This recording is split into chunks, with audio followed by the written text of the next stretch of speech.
সব জায়গায় তো আর আমি একসাথে তুলনা করলে হয় না, তাই না? বই লাগবো কয়টা সিঙ্গাপুরের জন্য? লাগবে কয়টা এটা না, আমাদের যখন অর্ডার আসে তখন তো হিউজ পরিমাণে বই লাগে, আর আমরা তো ওই বইগুলো কালেক্ট করি। তো আপাতত হচ্ছে আনস্কেলের কোনো অর্ডার নেই। আনস্কেলের অর্ডার আসলে আমি আপনাকে অবশ্যই দিব। আপনি চাইলে বইটা আমাকে সেন্ড করতে পারেন। যখন অর্ডার আসবে আমি আপনাকে তখন বলবো। আর এর মধ্যে হচ্ছে আপনি আমাদের অফিসে আসতে পারেন, বসের সাথে ডিরেক্ট কথা বলতে পারেন, তাহলে হয়তো ট্রাস্ট করবেন। আনস্কেলের আর স্কেলের বই দিলে সেম। সেম? জি।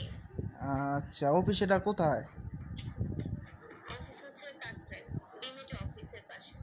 কাকরাইল? কাকরাইল জি, 9:30 থেকে আপনি 7টা পর্যন্ত পাবেন। 7টা পর্যন্ত অফিস খোলা থাকে, 9:30 থেকে? জি। আপনি আছেন না অফিসে? হ্যাঁ, অবশ্যই। ও, আপনি কি এর আগে আমার জি। আপনি এর আগে কি আমার সাথে কথা বলছিলেন? না, না, এর আগে আপনার সাথে আমার কথা হয়নি। আমি আপনাকে আমার ভিজিটিং কার্ডটা পাঠিয়ে দিচ্ছি। আপনি যদি আসেন আমাকে নক করেন। তো ওই দিন হচ্ছে বসকে আমি এগুলো একটা শিডিউলই করলাম আপনার জন্য। বসও থাকলো। আচ্ছা, ঠিক আছে, সমস্যা না, আমি আসবো না। আমি আইসা আপনার কন্ট্যাক্ট নাম্বার দিয়ে দিয়েন, আপনার সাথে আমি যোগাযোগ করে আসবো না। এইটাই হচ্ছে আমার কন্ট্যাক্ট নাম্বার। এই যে নাম্বার দেখে আপনাকে কল করছি, আপনি এখানে আসলে এই নাম্বার কল দিলেই হবে। ঠিক আছে ম্যাডাম, ধন্যবাদ আপনাকে। আচ্ছা, ঠিক আছে। আপনিও ভালো থাকবেন। আসসালামু আলাইকুম। ওয়ালাইকুম আসসালাম।